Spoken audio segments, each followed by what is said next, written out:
Kemi nisur vitin 2025 në muajin shkurt me zgjedhje të rregullta të përgjithshme dhe po e përmbyllim vitin 2025 me zgjedhje të jashtëzakonshme, po ashtu të përgjithshme për qeverinë e ardhshme. Por si ishte ky vit në aspektin e zhvillimeve politike? Çfarë tha rezultati i fundit në zgjedhjet e 28 dhjetorit? Çfarë do të ndodhë në vitin 2026? Do të flasim me mysafir të ftuar në studio. Është zotri Milazim Koci, mirë se ke ardhur zotri Koci, faleminderit. Është Sadik Zeqiri, mirëmbrëma, mirë se ke ardhur Sadik. Mirë se keni gjetë. Fatima Idoari, mirë se ke ardhur Fatime. Faleminderit. Po e nisi me ju Koci, pra e përmenda në hyrjet e emisionit që e kemi nisur këtë vit të 2025 në shkurt që në muajin e dytë me zgjedhjet e nënshkurtit dhe po e përfundoj me zgjedhjet jashtëzakonshme të përgjithshme kësaj radhe pa dilema të numrave sa i përket qeverisë. Por më duhet ndaloj këtu sepse po ma bëj me dije nga regjia që do ta kemi një transmetim të drejtë për drejtë të kryeministrit në detyrë zotri Albin Kurti, i cili do të mbajë një fjalim për gjithë lëvizjen vetëvendosje, aty janë simpatizantë të lëvizjes vetëvendosje lidhur me fitoren e fundit që e ka pas në zgjedhjet e 28 dhjetorit. Por sa të certifikohen rezultatet e kësaj fitore madhështore e historike, me njëherë do ta konstituojmë kuvendin, themelojmë qeverinë për mandatin e tretë dhe do të zbatojmë të gjitha zotimet tona një nga një për gjatë 4 vjeçarit të ardhshëm, sa më shpejt që dim e të mundemi. Unë ju falenderoj të gjithëve për gjithat mbështetje që na keni dhënë, për atë përkrajen që e dim, por edhe për përkrajen që nuk e dim. Jemi të vetëdijshëm që shumicës dërmuese të aktivistëve, të vullnetarëve, të antarëve, të mbështetësve, simpatizantëve në këtë fushat, por jo vetëm në këtë fushat, nuk ja u dim emrat, nuk i njohim. Prandaj më lejoni që t'i falenderoj nga zemra të gjithë ata që i njoh e nuk i njoh, e sidomos ata që nuk i njoh.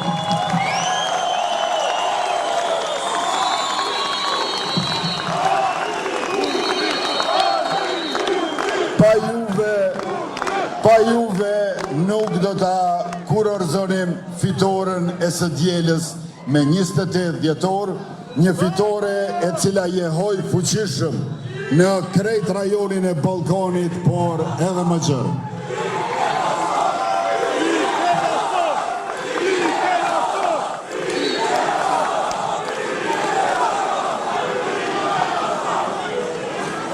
E pra, dashur qytetar, sonte është nata e tretë e vitit të ri 2026 që ka nisë 3 ditë më herët.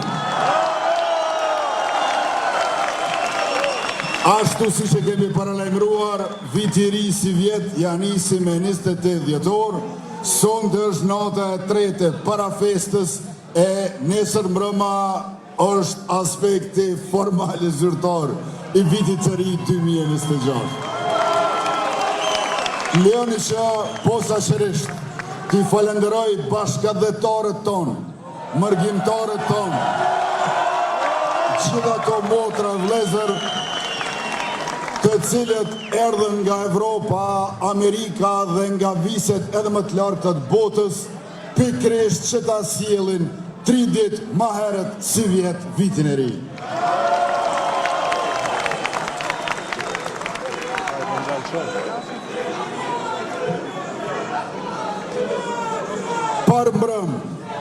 Parmbrëm pikërisht në këtë orë. Pikërisht në këtë orë parmbrëm ishte shumë e qartë që fitoria jonë është e madhe, është shumë e madhe, është më e madhe se 9 shkurti si vjet. Mirë po, pikërisht në këtë orë nisi të bëhet e qartë që fitoria jonë si vjet është edhe më e madhe, po e te i kalon atë të 14 shkurtit 2021. Kjo tregon që qeverisja jonë e drejt, e mirë, e mbar, e vërtet, ka qenë vlerësuar dhe kjo është mirënjohje e madhe e popullit për neve, por edhe përgjegjësi e madhe e jona ndaj popullit. Kështu që ne si lëvizje vetëvendosje dhe partnerët tonë, Partia Guxo dhe Partia Alternativa, na I kemi fitu zgjedhjet me 9 shkurt si vjetë. Po me 28 dhjetor ka fitu populli, ka fitu Republika, urime të gjithëve secilës e secilit.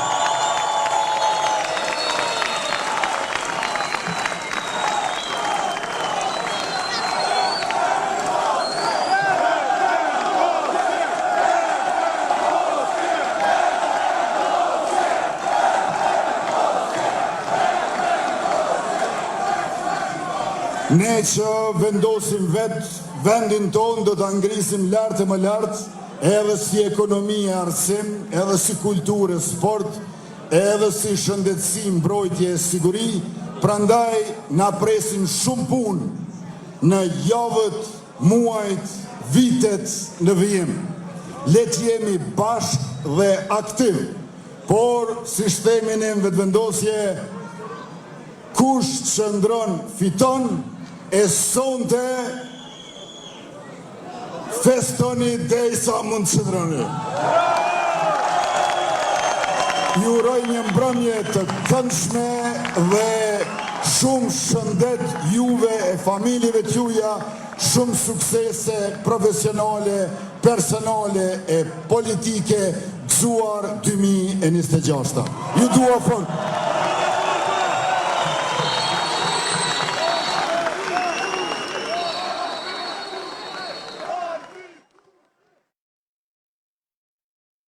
Rikthehemi kështu me rrjedhën e emisionit RTK Prime pas këtij fjalimi të Albin Kurtit për simpatizantët dhe lëvizjen vetëvendosje për festën që e kanë sot ata pas zgjedhjeve të 28 dhjetorit, ku fitoi bindshëm me rezultatin e fundit dhe ashtu siç e nisa emisionin me Zotri Kocin, është që kësaj radhe Zotri Kocin nuk është se kemi dilema të numrave, sa I përket numrave të qeverisë, numrave të kuvendit, një farë ngërshi politik që neve e kemi pasur që nga muaji I shkurt deri tani.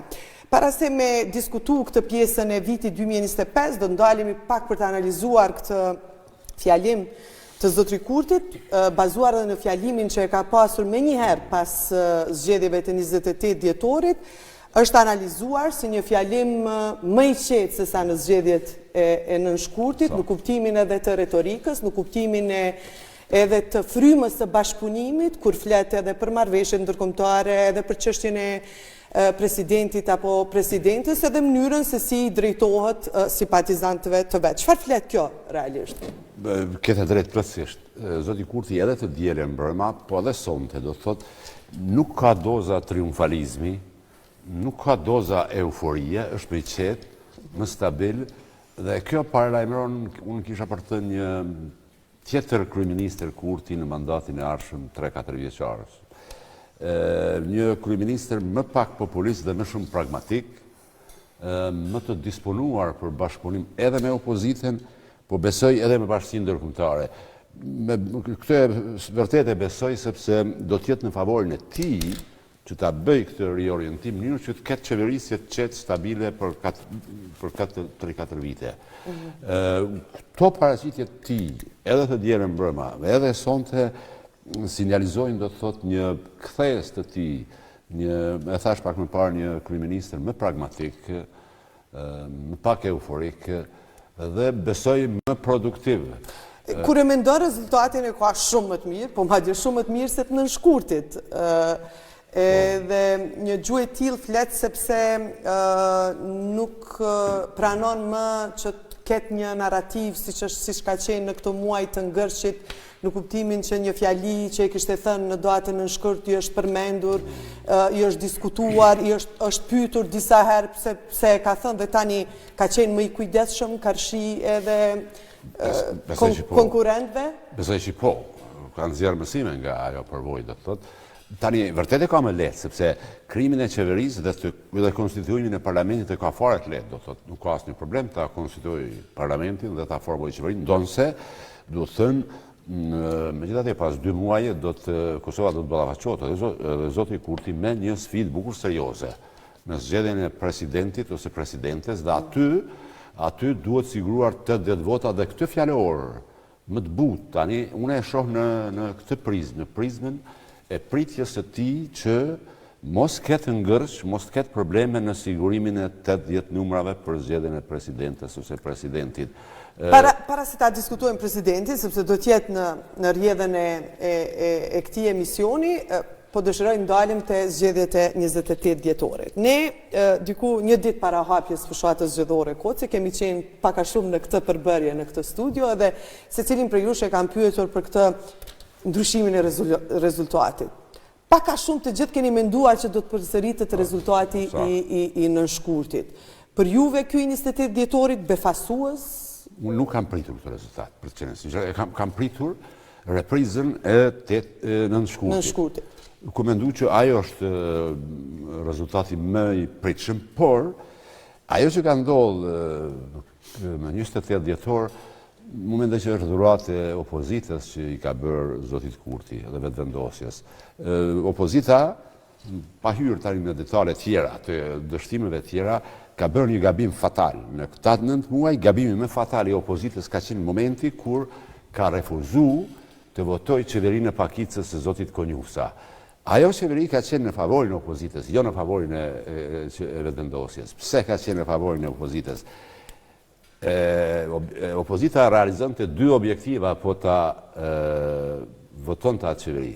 Një, para opinionit, parasitej si faktor bashkëpunues, konstruktiv dhe që synon të i kalimin e ngërshit. Kjo do të kishte rezultat, efekt në opinion. Dhe e dyta, do të shmangte votën e opozitës, e diasporës, që mendoj se kësaj radhe ka qenë vendimtare. Rezultatin e nënshkurtit, dallimin e rezultatit nga nënshkurti në 28 dhjetor, diaspora ka bërë. Përqindjen e garit diaspora? Absolutisht. Po, pse janë ndërzu parti tjera karshi diasporës? Po e vazhdoj me Sadikun. Realisht, diaspora janë qytetarë tanë Kosovës, të cilët për shumë arsye jetojnë në për vendet të tjera, vinë këtu ko pas kohë, kemi të rëndësishëm sidomos për remitencat, por pse ka shumë të orientuar politikisht vetëm nga partia Lëvizja Vetëvendosje, Sadik? Duke që partit LDK, PDK, AK dhe NISMA janë ndërzu kërshi Lëvizjes Vetëvendosje të organizimi diasporës për të votuar. Diaspora, ashtu si që ka vepru Vetëvendosja, dikur meret kanë vepru edhe partit tjera, për me gjithata me kartën e patriotizmit, me kartën e sigurisë në pjesën veriore të Kosovës, të cilën njerëz e Lëvizjes Vetëvendosje kanë arrit me e bin diasporën dhe neve këto, që atje është një siguri tjetër, që atje situata është me normalizuar, që atje është shtri sovraniteti, ka arrit që ta bin diasporën, që tjetë krah Lëvizjes Vetëvendosje dhe jo partive tjera. Prandaj këto partit, PDK, LDK, AK dhe NISMA, janë tërheq, sepse kanë pasi betejë të humbur, votën e diasporës dhe janë fokusu më shumë të marrin vota në Kosovë, duke besuar që diaspora mund edhe të mos votojë. Por data 28 dhjetor ka arrit diaspora në Kosovë, diaspora që ende votat nuk janë të numëruara në për ambasada dhe me post, ka arrit që ta bëj këtë diferencë dhe është merit e diasporës e cila e ka sjellë këtë rezultat të cilën asun se kam besuar që do të ndodhë, kam besu që ajo çështje do të ndodhë, por jo në këtë mos, sepse unë kam mendu që dikon 24 deri 25 deputet do t'i merr Vetëvendosja dhe votuesi do ta ndeshkoj për shkak të ngërçit institucional që ka ndodhur në Kosovë. Por qytetari e ka ndeshkuar një parti tjetër, në këtë rast Lidhjen Demokratike dhe parti tjera, sepse i ka konsideruar se këto janë fajtorët kryesor për mos zgjidhjen e problemeve institucionale, mos zgjidhjen e qeverisë dhe po ashtu ngërçit që ka ndodhur për disa muaj tek kuvendi i Kosovës. Prandaj partitë opozitore janë ndërzu nga diaspora. Nuk kanë pse janë dorëzu, realisht kanë patriot se ne në kuptimin e çështjeve të sigurisë, sepse veriun e jetojmë ne, thonë të drejtën, në aspektin e ata janë familjarë tonë, të cilët na kanë ndihmu shumë, të cilët janë të përmallueshëm, e dojnë Kosovën sipas tyre më shumë se ne, kanë të drejtë sepse ata janë jashtë dhe vujnë më shumë për familjarët e tyre edhe për Kosovën, prandaj kanë dëshirë me qenë sovraniteti shtrirë në krejt Kosovën, i kanë besu lëvizjes vetëvendosjes se kjo ka bëhet sovranitet, e ka shtrëngu masat ndaj aty në rebelve, aty në kriminalve që e kanë sundu atë pjesë veriore për një kohë gjatë, e që fatkeqësisht në gjatë qeverisjeve tjera kanë lullzu me krim ekonomik dhe me krim të gjitha llojet e krimeve, prandaj shtri sovraniteti është më mirë se mundesh me shku në pjesën veriore të Kosovës, me shlirë, me sigurt, atje i kanë kriminalët, gjenden jashtë Kosovës, disa të tjerë janë arrestuar se pa arrestuar çdo ditë, prandaj kjo është arsyeja që e është bind diaspora që të jetë në krah të lëvizjes vetëvendosje dhe kjo është arsyeja që me 28 dhjetor vetëvendosja ka rrit këtë numër kaq të madh të vota për të cilën as vetë nuk e kanë besuar se do të ndodhë. Edhe në këtë fjalim përshëndeti diasporën, edhe ne e shohim këtë simpatin, këtë dashurin që e kanë diaspora për lëvizjen vetëvendosje, me theks veçantë liderin e lëvizjes vetëvendosje Albin Kurti.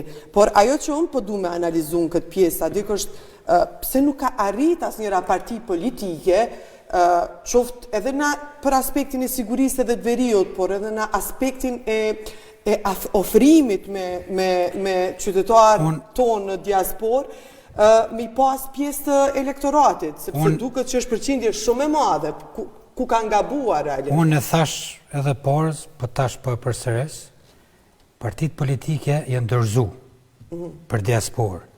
Partitë politike, LDK, PDK, AK dhe NISMA, madje nuk i kanë certifiku as komisionerët e tyre që t'i përcjellin votat, t'i vëzhgojnë votat në për ambasada që kanë pas të drejtë me votu diaspora. Këta kanë neglizhu çdo gjë, dhe kjo është një arsye që kanë heq dorë duke e ditë që ajo vot është e drejtuar ka vetëvendosja. Prandaj partitë politike në çështë se mendojnë në herë me fitu, do të më orientuar edhe ka diaspora, do të më orientuar edhe këto. Për vota e madhe që ka bëu diferencën është ajo vot. Kanë ardhur dikon në Kosovë 500 ose 600.000 banor. Janë gjithë me drejt votë. Nuk janë me të drejt votë, në rregull është.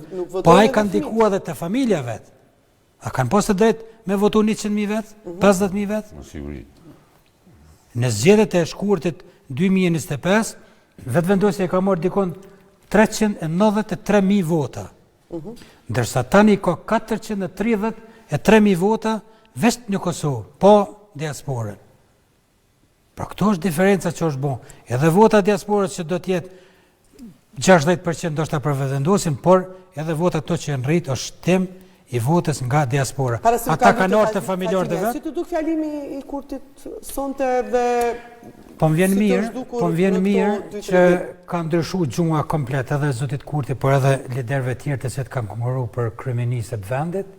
Është një gjuhë e mirë, është një gjuhë parafruese, është një gjuhë që mundesh me ul në tavolinë me kundërshtar tjerë politik dhe me arrit marrëveshje politike, sepse e keni arsye shtesë.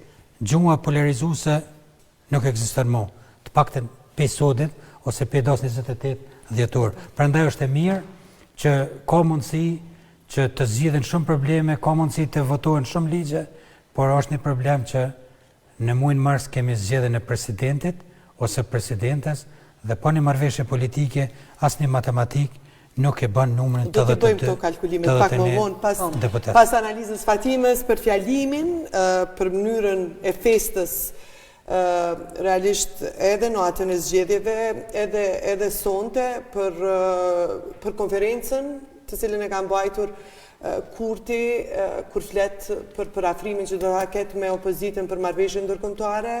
E ka të ndarë edhe çështjen e presidentës, por te pjesa e bashkëpunimit me opozitën. Po, e konsideroj që fillimisht edhe para fushata dhe fushata kam pasur në fokus një gjuk komplet tjetër prej asaj që kemi parë në zgjedhjet e 9 shkurtit.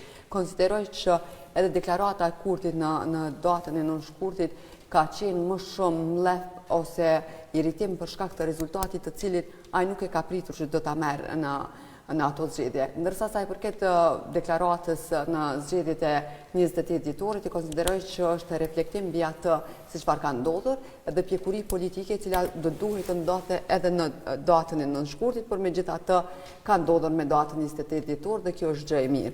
Një lider, se tashmë është e vërtetuar kjo gjë, se Kurti fiton 4 herë radhazi zgjedhjen në Kosovë, një lider duhet jetë gjithmonë përbashkues në secilin situatë, edhe atëherë kur i humb zgjedhjet, edhe atëherë kur i fiton. E mira është të jetë përbashkues sidomos në momente kur të fiton me një diferencë kaq të madhe.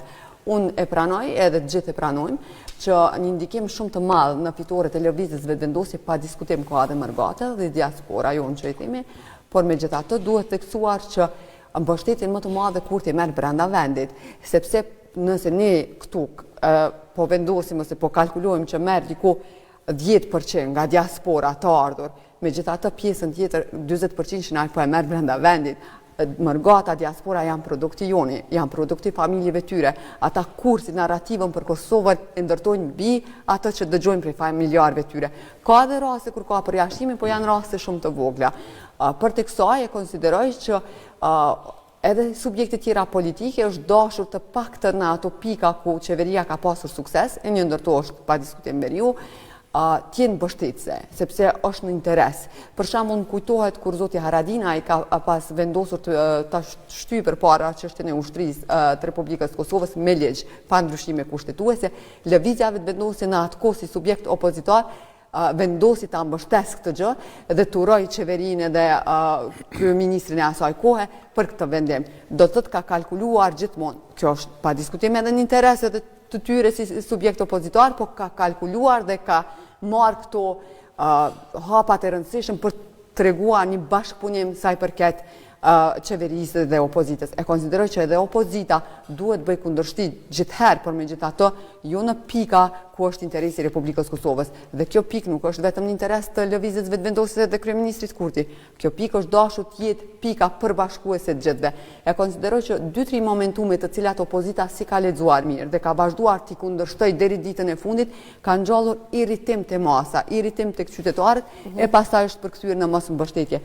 Unë pajtohem me Kotin që moment i rëndësishëm për të shuar pe dhe për të bashkëpunuar ka qenë qeveria Konjufca e propozuar, sepse megjithatë do të zgjaste ndoshta jetëgjatësinë e një qeverie e cila megjithatë nuk do të kishte mandatin e fuqishëm lëvizja vetëvendosje, do të kryeshin 2 muaj pyetje. Do të kryeshin do të mbashin në fillim marsit. Do të kryeshin disa punë të rëndësishme dhe pastaj edhe tek qytetarët do amortizohej ai mlefi krijuar për shkak të bllokadës institucionale.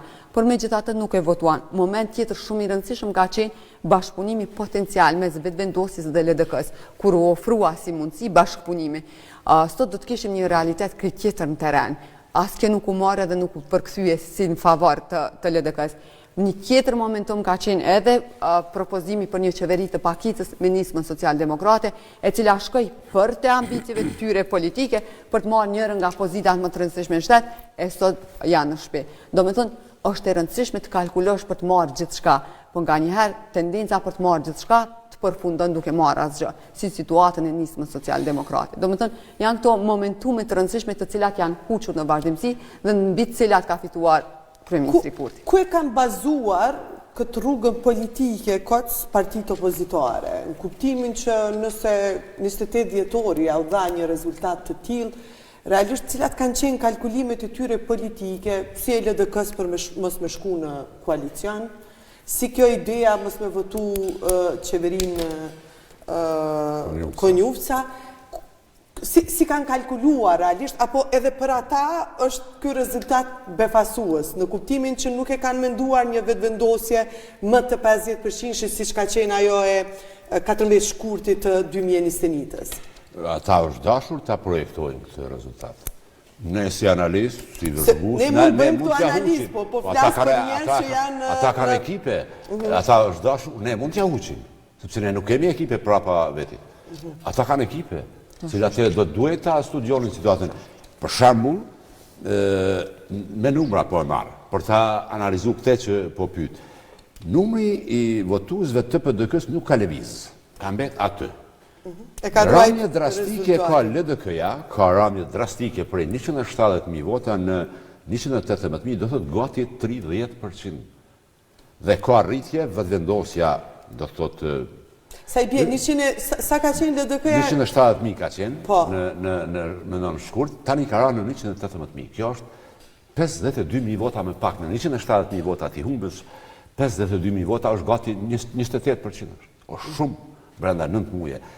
Vetëvendosja ka fitu aq, PDK-ja ka mbet në ato pozicione. Tani shtrohet pyetja, ne e thamë që vetëvendosja ka fitu në sajt e votës të diasporës. Unë mendoj se kjo qëndron. Kjo votë e shtuar e vetëvendosjes është ekskluzivisht votë e diasporës. Ky 10% që po votua koçi. Po, sepse është 10% realisht, është votë ekskluzivisht në mesin atyre 500.000-ve minimum kanë votuar 70 deri në 80.000 dhe kjo është ajo votë. Por shtrohet pyetja ku kanë shku 52.000 vota të munguara të lidhjes demokratike të Kosovës dhe pse kanë votu për dikë tjetër ose pse kanë abstenu. Unë mendoj që ata kryesisht kanë abstenu ose një numër I vogël I tyre ka kalu edhe te vetëvendosja, sepse ajo është elektorat që kombinohet, do të thotë. Tani shtrohet pyetja pse. Mendoj që ky është elektorat I cili ka menduar që është dashur të bëhet koalicion me vetëvendosjen. Do thot është pjesë Kështu realisht e kanë thënë edhe anëtarët shumë të lëvizjes vetëvendosjes që I kemi pas në këtë studio, besoj statike mban mend që elektorati që ata kanë analizuar e kanë dashur shumë të koalicionin LDK vetëvendosje në kohën kur ne insistonim pse s'po e bëni me PDK në kuptimin që zgjidhej edhe presidentja. Realisht insistimi shumë. Unë mendoj që këta 52.000 vota të munguara të lidhjes demokratike të Kosovës kryesisht kanë abstenu. Një numër I vogël ndoshta ka votuar edhe për vetëvendosjen, por kryesisht ta fjala besojnë për elektorati I cili ka abstenu. Kjo është një pjesë e rrëfimit, po ti analizojmë pak elektoratet e partive politike se është interesant. Faqe elektorati I lidhjes demokratike të vetëvendosjes lëviz nga LDK-ja te lëvizja vetëvendosje. Lëviz ndonjëherë nga LVV-ja te LDK-ja apo nga LVV-ja te LDK-ja? Mundet nëse elektorati I vetëvendosjes ta zëm një pjesë që ka preferenca edhe për LDK-n, e vlerëson që vetëvendosja po dështon në politika qoftë afat shkurtra, qoftë afat gjata, mund t'i kthehet LDK-s nëse LDK-ja ofron alternativë. Por kësaj radhe unë mendoj që është keq për ta thënë, por nuk ka elektorati opozitar, po them. Nuk po flas për vetëvendosjen, për elektoratin e vetëvendosjes. Ne thjesht nuk ka pas alternativë. Opozita nuk ka alternativë. Pos gabimit katastrofal, mos votimit do thotë të qeverisë së koalicionit, sepse fjala ka qenë vetëm për 2 muaj. Vetëm 2 muaj ajo qeveri do të mbetë në televizja elektoratit. Në vitin 2021, elektorati I lidhjes demokratike ka kalu te vetëvendosja për shkak të Vjosa Osmanit dhe listës Guxha. Ka kalu me shumicë nga LDK në VV. Unë mendoj në zgjedhjet e vitit 2025, një pjesë atij elektorati, duke I parë raporte të ftohura nga njëherë të Vjosës me partinë që ka kriju vetë dhe me VV-n, elektorati ka filluar mu kthy te lidhja demokratike. Atëherë kur është rrit 5%, po më thua atëherë kur është rrit në zgjedhjet në zgjedhjet e 9 shkurtit vitit 2025. Ndërsa tani, gjatë kësaj periudhe, I njëjti elektorat, që është lëvizës, duke po që LDK nuk ka hyrë në koalicion me lëvizjen vetëvendosje, duke po që LDK nuk ka hyrë në koalicion as me partitë opozitore, por ka zgjedh rrugën e mesme që të qëndrojnë në opozitë, e vetmuar, ky elektorat prap ka ikë nga LDK-ja. Dhe ka shku në lëvizjen vetëvendosje, duke mbështet listën Guxha. Ju jeni që ka shku apo ka abstenu, sa dik se janë të ndryshme? Pa ta shiqen, një pjesë ka mujt me abstenu, po një pjesë prap ka lëviz. Edhe pse unë kam mendu që vota e shtuar e vetëvendosjes është e diasporës, kjo pastaj le pak hapësirë. Po tash ne nuk mund të themi që 393.000 vota të shkurtit 2025 jenë statike aty edhe ato veç rrinë VV. Edhe ata munden me lëviz, ose me abstenu, ose me s'më votu fore, por lëvizja, rritja e LDK-s në shkurt dhe që karo në dhjetor, i bie që vota e LDK-s është duke lëviz. Unë kam mendu që me futjen list të UK Rrugovës, ajo votë do të ruhet. Vota cila e Vjosa Osmanit? Ajo vota e Vjosa Osmanit, sepse ata thirrën në rrugovizëm. Dhe kur vetë djali i Rrugovës është në listën e LDK-s, me rregullor i bie që ajo votë të ruhet. Gjenerate voton tani Sadik në kuptimin? Po shiqa, voton gjenerata re, vojza jam, e tjere. Kendi kje në listën e deputetëve sot në parti politike, por të gjithë PDK-n, e ke emra të ri, është Përparim Gruda, është Arjan Tahiri, në kuptimin që apo analizohet që sot nuk është gjenerata gjatë gjithë fushotës. Cilët e kanë të memorien institucionale cilën mund të kemi ne këtu në këtë studio. Unë mendoj kështu. Gjatë gjithë fushotës, lidhja demokratike, edhe zoti Abdegjiki është thirrë në frymën rrugoviane. Po. Por lista se ka pasuru. Edhe lista Guxo, që është brenda lëvizjes vetëvendosje, çdo kënd do thirr që ne jemi me rrugovista së LDK-ja. Prandaj ata rrugove nuk e hekin hiç pikojë. As ajo listë, as LDK-ja. Dhe ajo votë është bortë, ka menduar që do të harun UK Rrugova, por kjo nuk ka ndodhur. UK Rrugova mirë që po bëhet deputet, ndërsa ajo votë ka shku prapë televizia vetëvendosje duke i besu e votës për të mbështetur edhe Vjosa Osmanin edhe për një mandat për presidentin. Tash analizoma para se me kalu te Fatimi elektoratin e PDK-s. Pse është kaq besnik elektorati i PDK-s në kuptimin që e ka rujt rezultatin e njëjtë, dhe nëse e shohim hartën që besoj regjia e ka gati, janë komunat e PDK-s, cilat nuk është se ndryshojnë. Në kuptimin që e kanë përqindjen më të madhe, nuk mundet asisit del aty lëvizja vetëvendosje e para, dhe gjithmonë është një elektorat i PDK-s që qëndron aty. Nuk shkon as te LDK-ja, as te LVV-ja. Elektorati i Partisë Demokratike nuk del fare me votu, dhe nuk i voton, ose nuk del fare me votu, ose nuk i voton parti tjera. Madje as Nismen, as AK-n, të cilat i ka me tafërta, dhe as LDK-n dhe as VV-n. Po, si është i mundër, sepse PDK-ja asnjëherë s'ka vijat kuqe për asnjë parti politike për koalicione, elektorati e pranon çdo vendim. Të gjithë i friksuan PDK-s. Nëse futesh në koalicion me PDK-n, ti s'mundesh PDK-n kur me largu mon nga qeveria. Pse nuk mundesh me largu se? S'mundesh sepse ti me kandidatët e PDK-s që i përcakton partia, që i cakton për ministra, ose që janë kandidat për deputet, ti s'mundesh me e ble kandidatin e PDK-s, sepse këta elektoratin e kanë shumë fanatik, shumë besnik, ata dhe nuk marrin pjesë në fushat fare, por në ditën e zgjedhjeve ata votojnë të gjithë. Dhe ata votojnë për një arsye. Për shkak të, Hashim thotë dhe Kadri Veselit. E këtu po më thua ka ndryshim gjeneratash, në kuptimin që Partia Demokratike e një kryetar partie dhe zotin Veseli. E një Hashim Thoqi. Në 10-ën e parë nuk ka nga... Ka tendencë politiku nga kjo. Nuk thash që votuse... Gruda, është Arjan Tahiri... Po Përparim Gruda është një djal i dëshmorit. Po më thua që e lidhin prap në aspektin... Dhe prap e lidhin lufta, njerëz të luftës i lidh Partinë Demokratike. Dhe Partia Demokratike ka këtë elektorat. Nuk bjen më poshtë. Në që se kthehen, do në besoj që do të kthehen edhe zoti Thoqi, edhe zoti Veseli, edhe Jakub Krasniqi, edhe zoti Selimi në Kosovë. Kjo elektorat nuk bjen më poshtë i Partisë Demokratike. Dhe ka elektoratin fanatik. Dhe kur merret vendim në kryesinë e Partisë Demokratike, ajo funksionon në horizontale, deri në fund, të gjithë janë në fjale. Dërsa të partit tjera përshojmë që lëviz elektorati. Unë po befasona edhe të AK-ja, për të cilën ka mendu që AK edhe mësë me po fushat, i ka dikun 60.000 vota.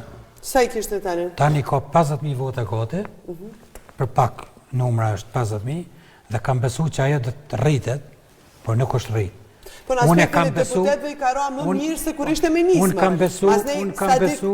Ti ke besu, po shumica kam besu që nuk e kalon pragun. Duhet me diskutu. Biles Dorajeti, kolegu jonë që se kam sonte këtu me pyet, për ka thënë kalimin e që pragut. APS ja ka kalu pragën nisma. Për kalimin e pragut nuk duhet me diskutu kur çështjen e aleoncës. Të paktën deri sot. Çka ndodh tash tuti nuk e di, por edhe votuesi aleoncës është i lidh me liderin e saj. Me zotin Haradinaj. Dhe në qoftë se ndrohet lideri i saj, unë nuk e di fatin e AK-s, s'dia do të mbietoj. Por AK është i lidh me liderin e saj, me themeluesin e saj dhe me njërin prej komandantëve më shumë të UÇK-s. Prandaj edhe elektorati i AK-s është stabil, por është demel. Pritën me dorë me votu. Sepse ka më shumë votues AK-ja se sa është që ky numër. Ky numër nuk është real. Do të thotë se elektorati nuk ka Dugaxhinit.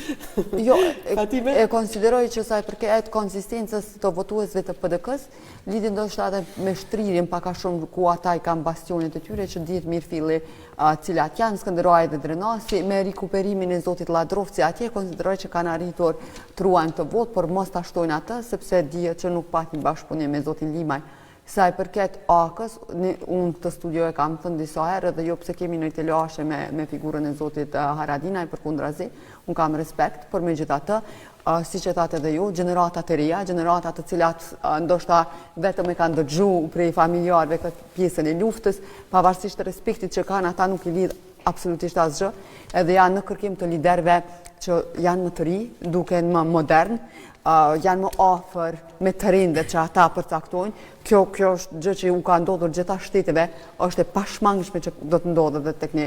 Prandaj unë kam konsideruar që këto zgjedhje edhe ndrimi i zotit Krasniqi me zotin Hamza është gabim, sepse ne erdhëm nga një proces zgjedhor ku zoti Kurti mundi në një përballje edhe zotin Hamza dhe zotin Avdigjiku, në rregull për zotin Avdigjiku sepse është gjenerate e re dhe tendencat për të marrë vote ky grupi i votuesve të ri janë goxha reale, ndërsa zëvendësimi i Hamzës edhe si kryetar partie në një proces të përshpejtuar aty, është parë si diçka që nuk i vjen vot më të madhe, edhe do të thotë që rritja aty është goxha e pamundur. Sukses edhe ruajtja e rezultatit në një përqindje kaq të madhe të lëvizjes vendosje. Tani kur po e flasim rezultatin po flas.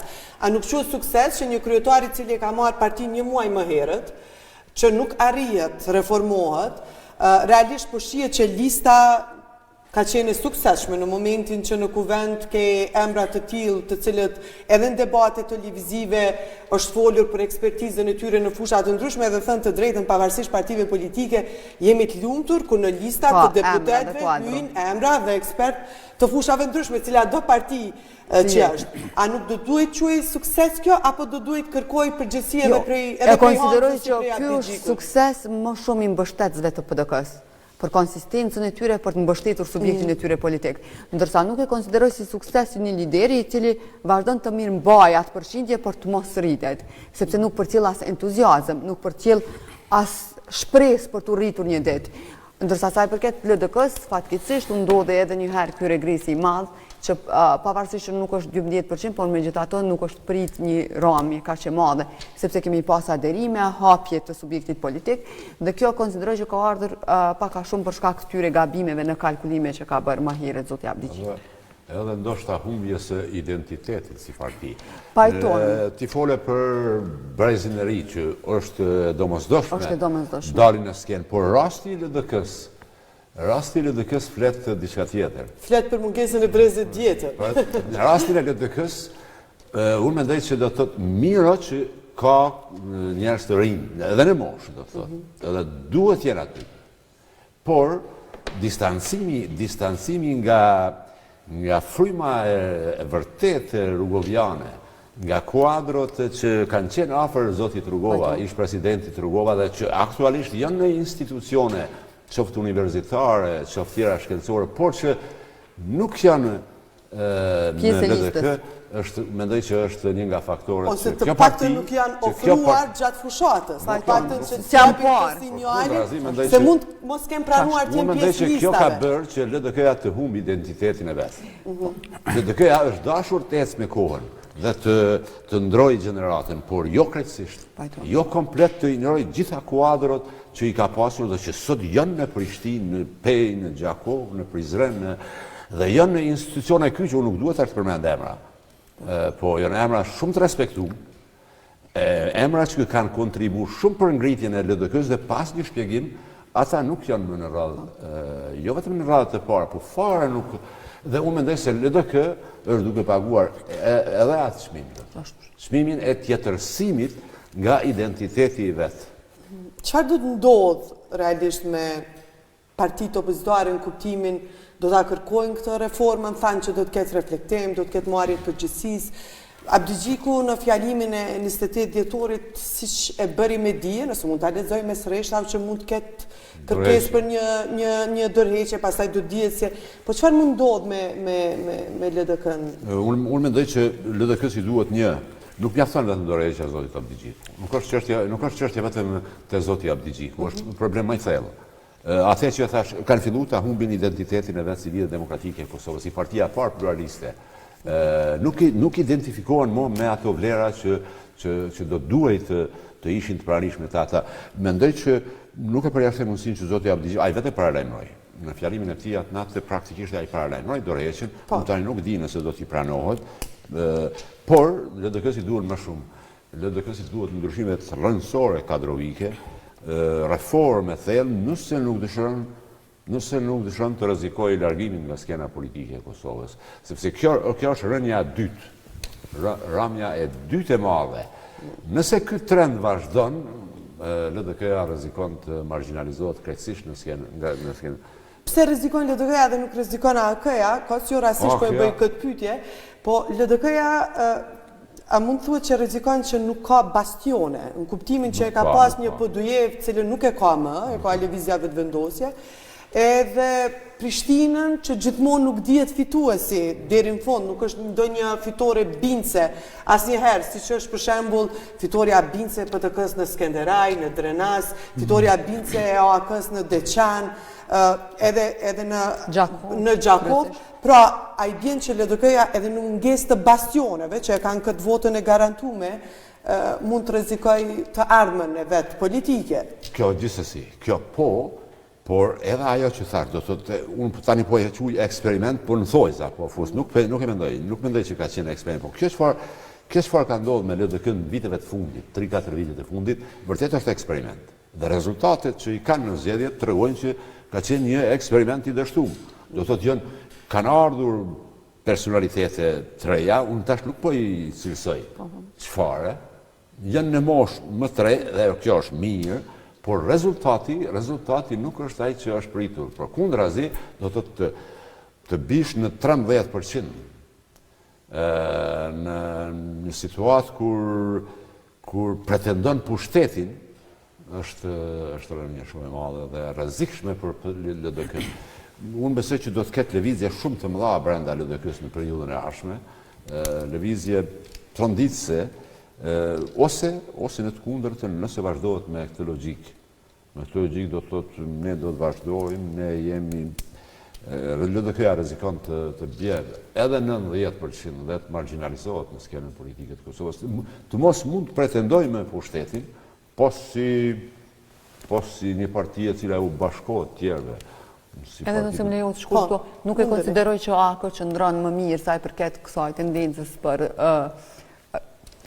gjendjen e saj faktike politike në skenën sot, për arsye se AK sot po lufton të mbeten mbi pragun zgjedhor. E konsideroj që pavarësisht prurjeve të shumta në AK, konsideroj që gjitha figurat që dikur kanë dhënë kontribut për AK-n u mblodhen në një listë. Edhe nëse kjo listë nuk ka arritur ta ngritë rezultatin e AK-s në zgjedhje, siç u prit për disave, e konsideroj që figura e Gimçekut që ne diskutuam më herët, që Besnik Tahirit, Burim Ramadanit dhe të tjerëve të rikthyer aty, e konsideroj që kjo është më shumë ta më e mira që AK ka arritur të mirëmbajnë këto zgjedhje.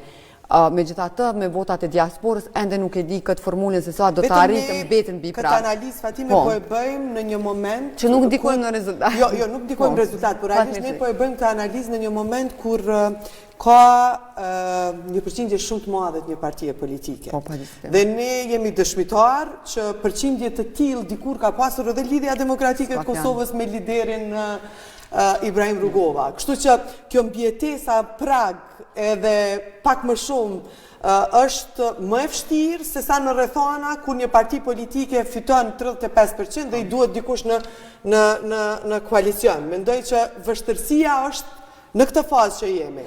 Megjithatë, unë nuk e konsideroj që ka ardhur sot për shkak të rezultat. Kemi një cikël zgjedhor, 4 palë zgjedhje që nuk po performojnë mirë, nuk po kemi ringritje të ndonjërit prej subjekteve politike. Domethënë, e kemi një PDK që sillet aty me 2 ose 3% më shumë ose kthehet prapë në pozicionin që ka mbajtur, me një LDK që megjithatë shënoi një ngritje në zgjedhjet e kaluara, apo u rikthye aty ku ishte, dhe me një AAK që po lufton aty te pragu. Domethënë, kjo është situata reale dhe unë e konsideroj që duhet një reflektim i plot prej partive opozitare. Para se me analizu këtë pjesën sadik të qeverisë së ardhshme, që pak a shumë e kemi një farë pasqyre, një farë fotografie se si do të mund dukej, për shkak se kemi pasur disa propozime dhe nuk e di nëse Kurti do të shkoj me të njëjtat emra, por e fundit për këtë pjesën e rezultatit, ne gjithmonë kemi analizuar sa shumë ndryshojnë zgjedhjet lokale me zgjedhjet e përgjithshme. Po të ndryshojnë kaq shumë brenda sa muajve kur i patëm zgjedhjet e 2 muaj, apo zgjedhjet lokale. Ndryshojnë kaq shumë, çfarë flet kjo për elektoratin në përgjithësi të Kosovës. Ana shkalo diasporën. Votuesi jo, tash po flasim për brenda kufirit. Që 10% të vendosjes janë diasporë në këto zgjedhje, janë 40% prapë që janë të LVV-s. Po në zgjedhjet lokale, për shembull, kemi pa garë më të ashpër me... Votuesi i Kosovës voton për liderin e partisë. Në zgjedhjet e përgjithshme, po shihet që zoti Kurti e mund edhe Agema Leon në Ferizaj, i cili ka fituar zgjedhjet 60% zgjedhjet lokale, ndërsa tani vetvendosja del dikon një 60% e mund PDK-n, edhe fiton Prizren, edhe fiton çdo kënd në zgjedhjet e përgjithshme, sepse votuesi i Prizrenit, i Ferizajit dhe i gjithë Kosovës voton për lidert. Dhe ata kanë zgjedhur lider Albin Kurti. Ndërsa në zgjedhjet komunale, ata po votojnë për kandidatin për kryetar komune. Unë shumë po befasohem se si është e mundur që në Ferizaj Partia Demokratike fiton pa balotazh. Dhe fiton për edhe pa diskutueshëm, po. Ka ndush që atje kandidat, prej ashtu zotin Kurti, Agema Leo i mund në Ferizaj. Ndërsa në zgjedhjet e përgjithshme, i njëjti njeri është që udhëheq fushotën për Partinë Demokratike në Ferizaj. Nuk e dia ka qenë shef shtabi apo s'ka qenë, por megjithatë, atje i merr 30.000 ose 40.000 vota lëvizja vetvendosje. I njëjti votues, i njëjti elektorat. Dy sisteme zgjedhore. Në nivel nacional, Kosova ka sistem proporcional, do të thotë është një zonë. Ne jemi një zonë. Kosova është një zonë, por në rastin e zgjedhjeve lokale ka shumë zona, do të thotë. Çdo komunë është zonë në vete. Qytetari voton për atë që njeh nga lagja vet, nga mund të jetë farafesi i tij, mund të jetë në rastin e zgjedhjeve nacionale me sistem proporcional. Pra në rastin e zgjedhjeve lokale ke kombinim të sistemit mazhoritar dhe proporcional. Në rastin e zgjedhjeve nacionale ti ke vetëm një listë, një zonë, një listë ku prind lideri partijak. Me të cilin ai qytetari i rëndom të atje në Pejta zonë, që e ka afër ka zënë një asamblesë ose zotin Muatiri, nuk ka lidhje ndoshta me 23.000 vota ose më shumë, ose 29.000 vota i ka marrë në Ferizaj. Po marrë shembull veç Ferizajin, i ka marrë Partia Demokratike. Tani ka 16.000 vota. Ku metën edhe 13.000 vota? Apo kupton, edhe unë më kam qartë çka po thotë. Por, në qoftë se çaj votues është i Partisë Demokratike, ç'është ka mundësi me votu tash? Lëvizjen vetvendosje. Ferizaj, për cilin ti fole, e njeh edhe kryetarin, i njeh asamblejistët, ka kontakt me ta direkt, e ka në lagje, sepse fillon dhe mbaron zona në Ferizaj. Në rastin e zgjedhjeve nacionale është një logjik krejt tjetër. Është një zonë, është një listë. A është një zonë edhe Skënder dhe Drenose? Është një zonë. Pse s'po ndodh atje? Shiqo harta. Komplet është harta e kuqe. Është elektorat më monolit. Është harta interesant si analizë. Arsyeja pse po Gjakove njëta është. Edhe në Gjakove njëta gjë. Jo, unë e konsideroj që kemi votues. Shiqo hartën ç'është është. Komplet është e kuqe. Por në kusht veç në Drenas edhe në Skënderaj. Pse aty me që është një zonë. që është një zonë. Një rregull për ashtu se Jo, është unë e elektorat. konsideroj Me që që ka është të një bëjë zonë, me faktin që kemi votues inteligjent, edhe votues i cili e di saktësisht se çfarë do. Për zgjedhjen lokale ata zgjedhin menaxherët më të mirë, sepse ballafaqohen me problematika të cilat atakojnë çdo ditë. Për shembull, rregullimi i kanalizimit, infrastruktura rrugore të ngjashme, ata e dinë se prej 5-6 kandidatëve cili është kandidati më i zoti për zgjidhjen e këtyre problemeve ditore. Për nivelin qendror, ata zgjedhin komplet tjetër kandidatur, mjafton që për ta të thot shumë më shumë se sa kandidati subjektive politike këtyre. Për shembull, për nivelin qendror, ata votojnë për siguri, votojnë potencialisht për mirëqenie, votojnë për çështje tjera, ndërsa për nivelin lokal votojnë për këto problematika auditore dhe si intereson i cili subjekt politik është. Nëse PDK e ka kandidatin që zgjidh më shumë probleme në terren për të llogos partijake, pozita kryetare të komunës është më shumë teknike, pozitë e cila ndikon drejt për drejt në jetën e qytetarëve, edhe qytetarët sheh pak me interesin personal, kush më zgjidh më shumë probleme mua, atë do votojnë, ndërsa për nivelin qendror ata kalkulojnë ndryshe, i sheh kandidaturat, edhe vlerëson në bazë asaj që sheh. Që është profesori Ardian Gola, kandidat për deputet, i cili ka marrë vota shumë, edhe veç po duket që është bot deputet. Ai ka qenë kandidat i vetë vendosjes. Ka qenë kandidat i lëvizjes vetëvendosje në Gjakovë. Dhe nuk ka arrit të fitoj gorën për kryetar të komunës. Tash i njëjti njeri votohet për deputet. A është i njëjti votues? Në rregull është, ata dinë që Gola. Dgjoj, jo, kjo është një fenomen që duhet mos studiu. Shumë votues interesant. Ka logjik aty pse votojnë për. Po, absolutisht. Ka emancipim tek votuesit. Në Gjakovë u ka zgjidhur problemin e Krenës, e Renikut.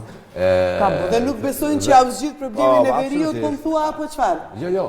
Për shembull, nëse flasim në aspektin e temave të mëdha. Qytetari i Gjakovës mbetet brenda territorit të Gjakovës. Intereson çfarë i ofron zoti Xhini. Sa është më praktik Xhini ka rregullu ta zënë Krenën, Erenikun, nuk po styt ashti. Ai fillon dhe mbaron brenda kufive të Gjakovës. Në rastin e votimeve në plan nacional shikohet pak më ndryshe. Po ç'është shikohet më ndryshe? Pse çka mund të bëj zoti Gola? Me shok.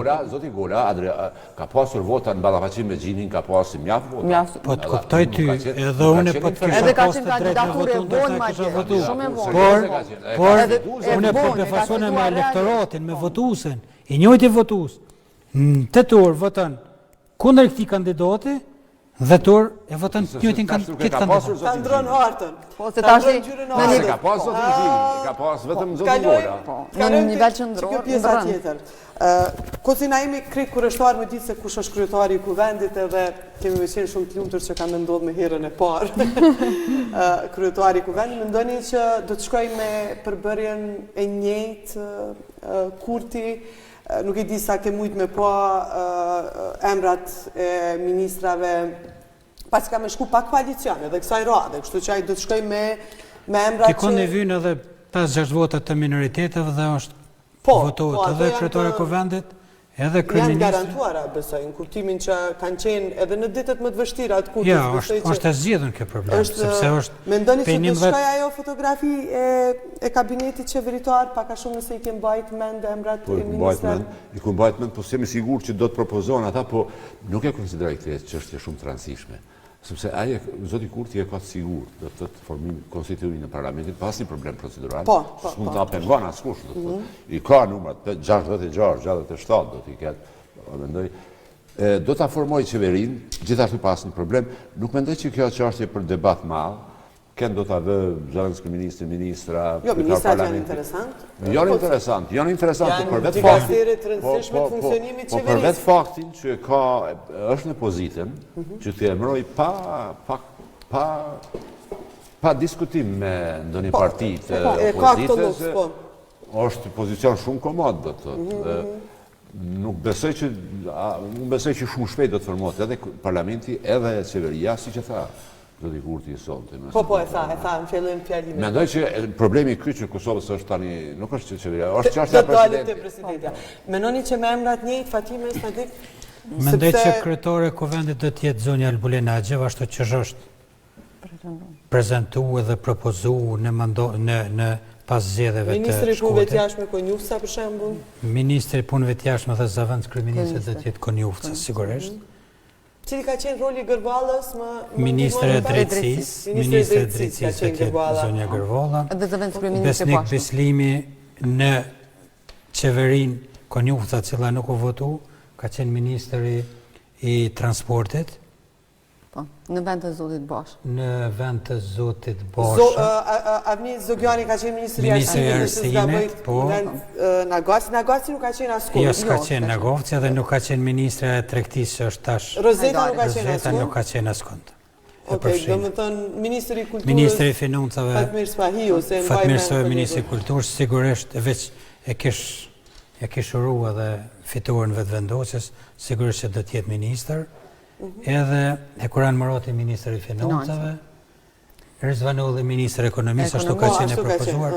Maqedonci prap ministri i Mbrojtjes dhe Shteçla e Punëve të Brendshme. Ministrat sigurisht që do të jetë lista apor e zotit Kurti që ka prezantuar kabinetin për të votuar edhe vetë, por që nuk është votu, ai kabinet do të jetë, kryetore e kuvendit sigurisht që do të jetë zonja Albolina Axheu, ndërsa për president të shohim. Të shohim, tash po e kalojmë temën e presidentit dhe po dojmë nis me Fatimen.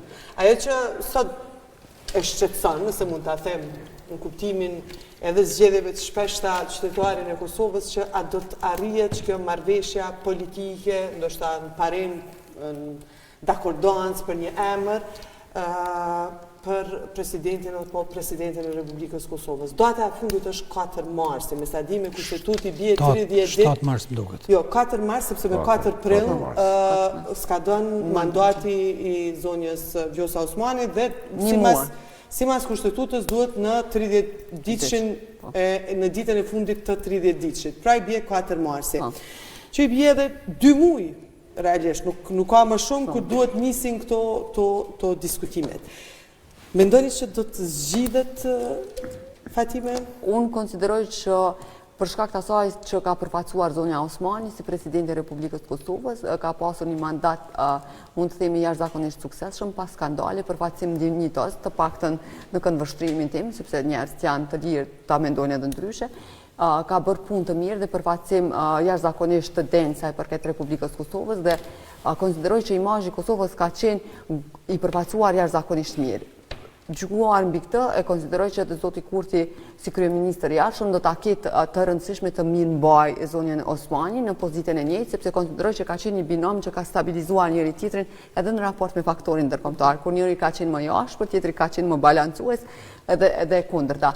Për të kësaj, unë e di që për presidentin kërkohet numër më i madh i votave, ose të paktën që ndrim në sallë për të bërë kvorumin. Ne kemi një vendim gjykate, i cili ndalon daljen nga salla, por obligon të njëjtit deputet për të votuar pro, kundër ose të abstenojnë. Tash është në të drejtën morale të subjektive politike të vendosin të qëndrojnë në sallë ose të dalin jashtë, por megjithatë një vendim gjykate kemi, sa i përket seancave të thirrura në kuvendin e Kosovës. E ke fjalën për seancat e kuvendit, po nuk e di a mund të interpretohet njëjtë sepse ata mund të mos shkojnë fare. Po mund të mos shkojnë fare, po. Mund të mos jenë Mendoni që sepse e pash intervistën e zonjës Vjosa Osmani të dhënë për Radio Evropën e Lirë, po transmetuar në televizionin e Kosovës, e bëri me dije që e pretendon, si thot ajo, vazhdimin e punëve të mira, në kuptimin edhe të një mandati, Kurti në konferencën e fundit tha që do t'jetë një prej takimeve të para me presidentën për të parë.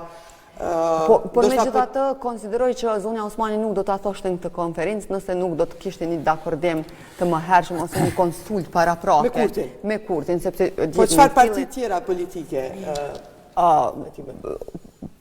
Se herën e fundit ka ndajt Lidhja Demokratike e Kosovës.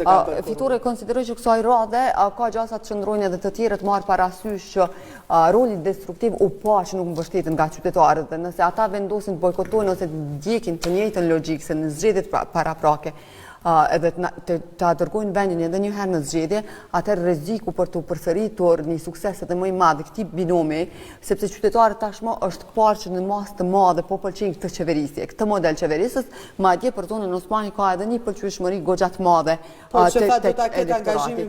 Një bashkëpunim nëse futen ata prapë në një listë zgjedhore, atëherë është e padiskutueshme që rezultati do të jetë edhe më i lartë se ky që ka marrë zoti Kurti tani. Ne e dimë që 50% që i arritur pa fuqinë mbështetësit të zonës Osmani, flet shumë, pastaj nëse për 2 muaj vendosin ta dërgojnë vendin në zgjedhje prapë, maltretojnë qytetarët, unë konsideroj që faturat e ndëshkimit do t'i marrin. Klasim pak me letra hapur, se kështu edhe i pëlqen publikut. Është thënë shumë që kjo data 28 dhjetore caktuar nga presidenti Osmani i ka bërë nder lëvizjes vendosje, kjo siç e tham për shkak diasporës, por presidentja, për me citu drejt dhe korrekt, thotë që shumica partive politike e kanë dhënë këtë datë dhe ka shkuar në favor të numrit më të madh partive politike. Gjithsesi në publik, në diskursin publik është diskutuar jo partive të mëdha, por ajo flet për numrin që i bie parti politike dhe partitë e komuniteteve. Mund të arsyetoj ashtu. Edhe mund diskutohet kështu siç po e thënë ju, zotri Koci, që ndoshta do duhet të merrej parasysh partitë politike shqiptare. Gjithsesi, ajo ka shkuar. Por në këtë anë, a menoni që mund të ketë një farë hezitimit partive politike duke thënë që ja ke garantuar këtë fitoren me diasporën, e në anën tjetër të ketë një farë burnie të kryeministrit Kurti që ndoshta ta mbaj zonjën Vjosa Osmani si një prej bashkëpunëtorëve. Po ne kemi parë që Kurti mirë mban bashkëpunimet me njerëz të vet, ose nëse u premton për një diçka të caktuar, ajo është në gjendje të shkojë deri në fund. Ne kemi parë dhe kjo konsistenca e tij përkthehet çuditërisht në mbështetje nga qytetarët, sepse sikur arrin të bindë edhe të tjerët që kjo ka qenë rruga e vetme për të ecur përpara. Dhe në këtë logjik konsideroj që edhe mbështetja për zonën Osmani do ta gjejë këtë përkraje, sepse qytetarët do ta kuptojnë që zona Osmani nuk është pjesë e lëvizjes vetëvendosje, do të thotë mbi të gjitha është partner koalicioni, se ka qenë të paktën me listën Guxo. Tashmë është apolitike, apartijake, se apolitike s'mund të jetë, po apartijake. Por megjithatë, propozimi për një pozitë kyçe në shtet, të dikujt që nuk vjen nga radhët tua, do të thotë shumë, do të thotë kompromis edhe për zotin Kurti, se ai në një situatë tjetër mund ta propozonte zotin Konjufca, sepse ka numër të madh të vota, por megjithatë mirëmbajtja zonës. Jo të mjaftueshme veç për ta zgjedhur president. Jo të mjaftueshme. Pak mjaftueshme për ta zgjedhur qeverinë dhe konstitut parlamentin, por jo. Unë e thash paraprakisht, po ndjek logjikën që nëse shkojmë prapë në zgjedhje, me logjikën që s'po ta la presidentin gjasa që do shkohen të tjerët, jo ky janë prapë të mëdha. Në zgjedhjet e vitit 2021, Vjosa Osmani ka qenë bartës e listës se lëvizjes vetëvendosje. Po, për shkak vendimit gjykatës dhe po jo pjesë e Vjosa Osmani vetëvendosjes. është zgjedhur presidente As në bindje të saj politike, zoti Zeshiri s'u jam me lëvizjes vetëvendosje dhe qëndrimi në soll i lidhjes i disa deputet lidhjes demokratike. Po, në atë moment, Sadik përmeshtu, ka pas edhe një farë detyrimi lëvizja vetëvendosje me ja garantu vota, sepse një numër të madh vota tash po dal te garantimi, se këtu ndoshta më dal. Tani është zgjedhja e presidentit. Në qoftë se i llogarisim numrin, 56 deputet VV-ja, 15 LDK-ja edhe 11 minoritetet, duke përfshirë dhe zotin Rashës. Bin 82. Duhet me qenë në soll komplet deputetet të lidhjes demokratike për të bërë. Po jo domosdoshmërisht vetëm këta. Lutem. Mund të qëndrojnë edhe subjekteve Po tjera mund të qëndrojnë, po ti tha që gjykata kushtetuese i obligon. Gjykata kushtetuese nuk e obligon askë. Sepse gjykatën kushtetuese vendimet e gjykatës kushtetuese në shkel së poku 10 herë pej shkurtit mund të shkelen prapë, po s'po ju bie mirë do të nuk është obligueshme me qëndruar në soll, ajo thotë, e ka thënë për kryetarin e kuvendit, por nuk është obligueshme me qëndruar në soll, sepse nuk bën kurrë, nuk shkon atë. Nuk kanë qëndruar. Këto unë mendoj që zoti Kurti do të bisedoj më pas sepse është deklaruar që do të bisedon me presidentin Osmani. Zoti Kurti i kërkon presidentit Osmani një garancion të votave mbështetëse për të qëndruar në soll. Presidentja të diskutoj vetë me... Dhe ajo duhet, zoti Kurti i afron 56 deputet. Po ashtu zoti Kurti mund t'i afrojë edhe 11 deputet të minoriteteve, që bin 67, por duhet me qenë edhe 13 deputet. Dhe zoti Kurti nuk mundet me bind deputet e tjerë, se po mund të binte e kish kriju qeverinë pas zgjedhjeve të shkurtit. Ja, o kon janë ti nuk mund të thuash kur do bindet se askush nuk do shkojë në një proces të rizgjetuar të jeni të sigurt. Zoti Kurti sigurisht që do t'i kërkoj presidentit Osmani, t'i asiguroj dhe t'i garantoj votat e sigurta të qëndrimit në soll të deputetëve. Në qoftë se presidenti Osmani nuk e garanton që mund të siguroj qëndrimin e soll të 13 deputetëve të LDK-s, për të cilët e dim që disa edhe me okupu durët e kombë nuk e votojnë presidenten.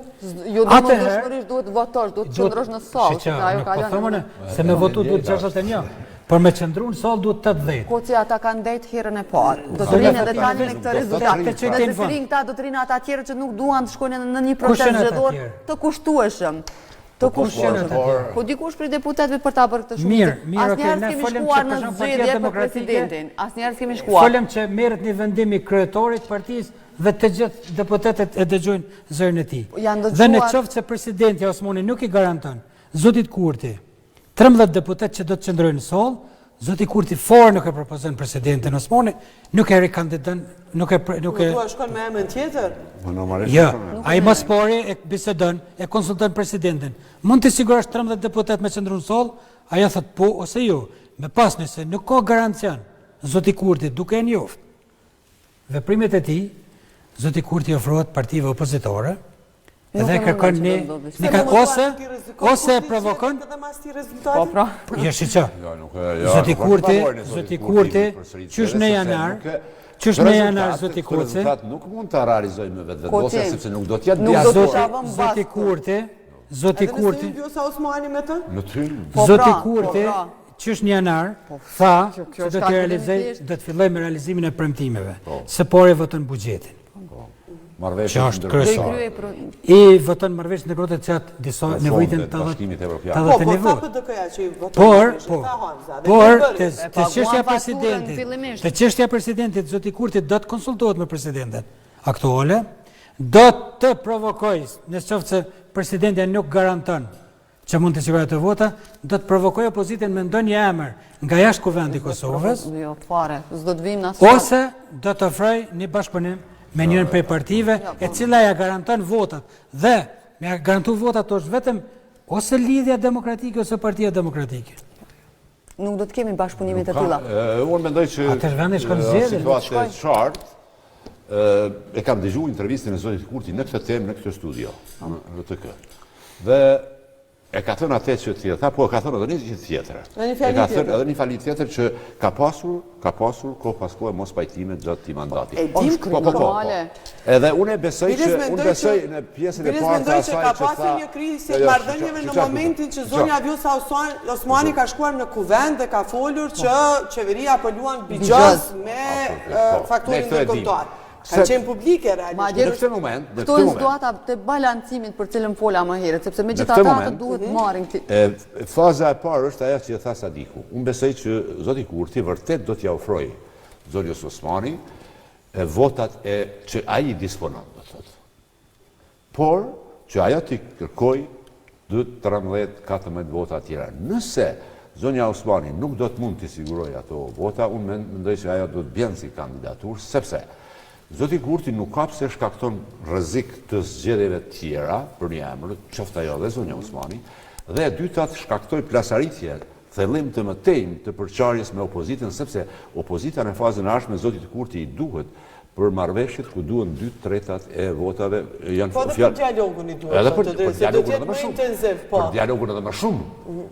Sepse shumë shpejt në tryezën e qeverisë tonë do të jetë marrëveshja franko-gjermane, fillimi i zbatimit të saj. Ajo nuk do të mund të zbatohet pa një minimum të konsenzusit me opozitën.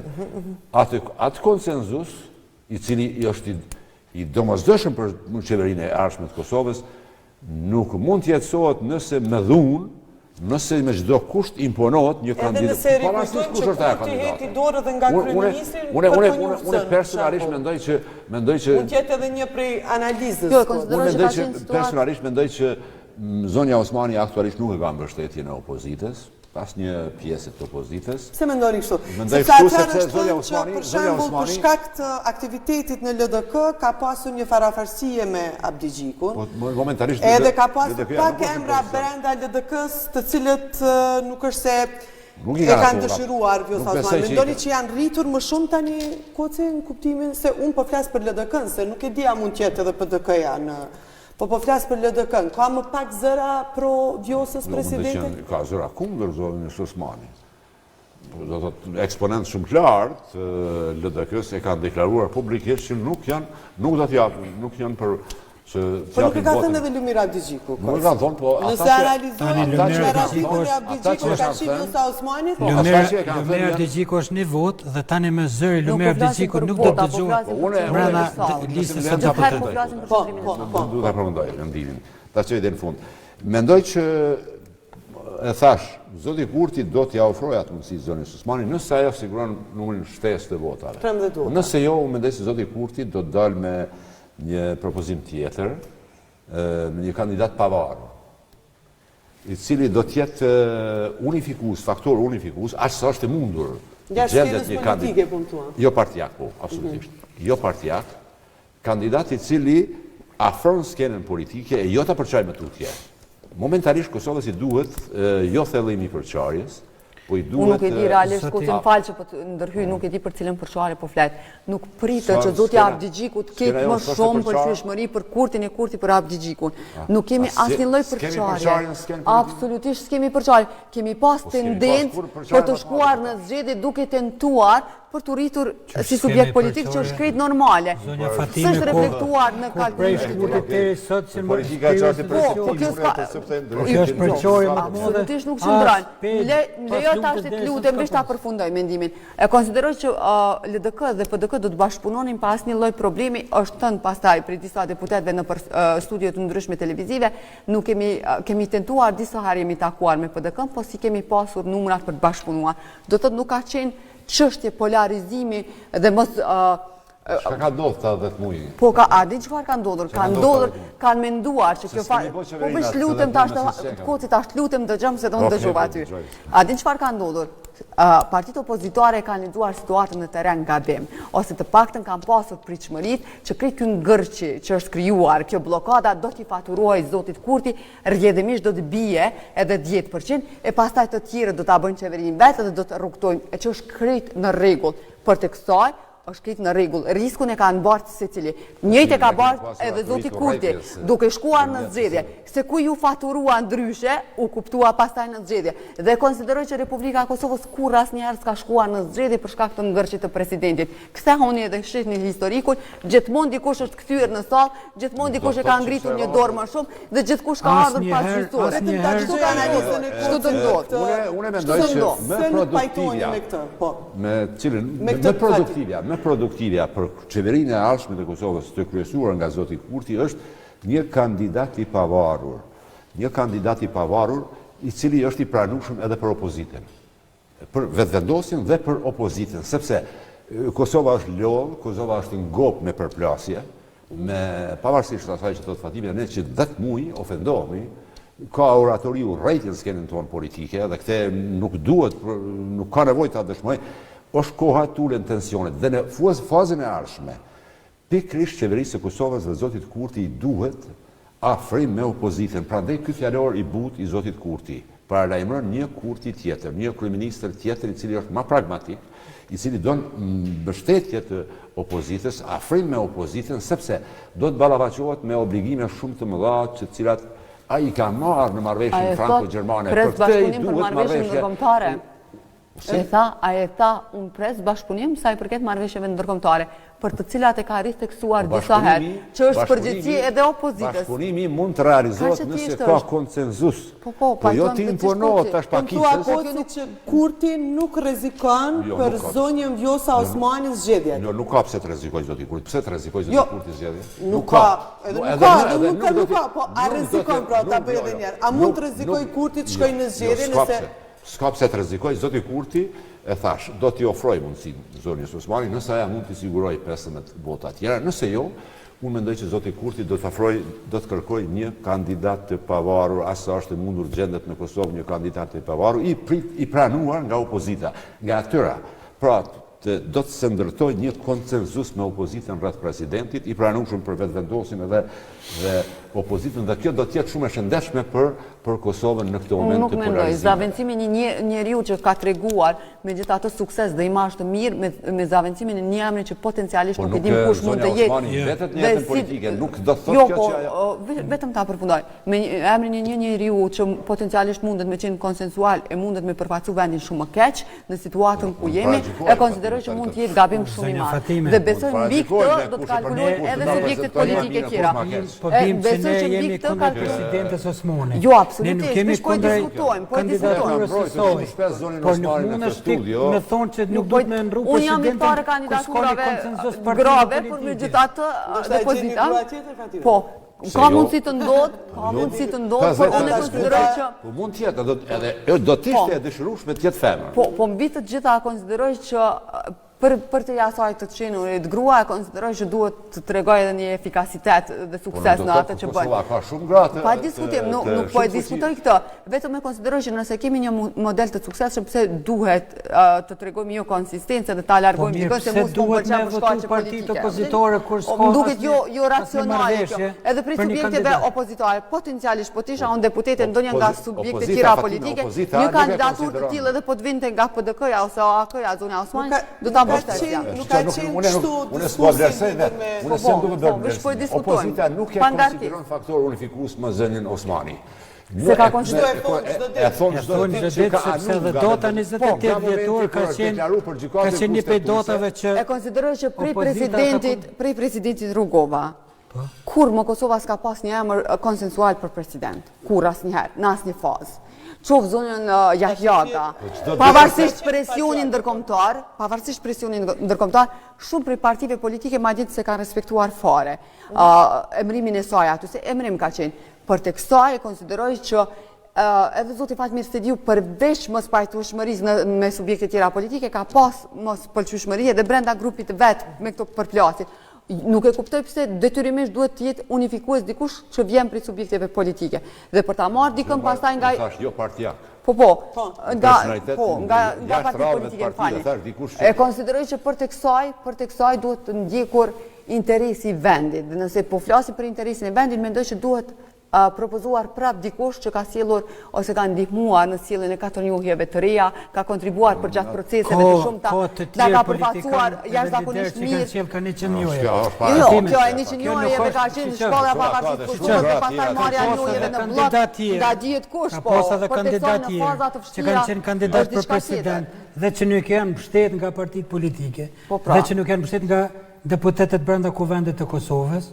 Ke pas lider që kanë udhëheq luftën dhe si kanë marrë votat e kanë po kemi shkuar në zgjedhje. Kanë bërë aty ca marrëveshje të vogla që megjithatë dikush ka protestuar jashtë, ka shkuar zhat. Për zonin Osmani nuk e një pas të situata. Hajde ta lexojmë situatën dhe pikturën në përgjithësi. Për zotin se do duhej zoti Kurti me rreziku përplasje me opozitën për Zoti Kurti nuk e shën vendin në zgjedhje. Jo Koci. Dëgjoj shpat. Zonin Osmani këtu deri para këtu kemi pas përplasje absurde. Koci. Këtu përplasje kemi pas për më absurdeve. U kujtohet kur se kanë pranuar mandatin e tyre, do të thonë absurditeti i tyre ka shkuar në pikët kur se kanë marrë mandatin e vet. Ata janë të gatshëm për shkaktuar përplasje. Ne duhet të shohim interesin e vendit, jo përplasjet e tyre. Përplasje mund të ketë sa të duan. Kërkoj falje, sepse po më thonë që duhet me përfundu pak më herët. Faleminderit Fatime, faleminderit Sadik, faleminderit zotri Koci, faleminderit që keni qenë gjatë këtij viti me emisionin RTK Prime, sepse ky është edicioni i fundit. RTK Prime do të kthehet në vitin 2026 nga unë dhe kolegu im Bashkim Visha. Ju falenderoj shumë për përkrajen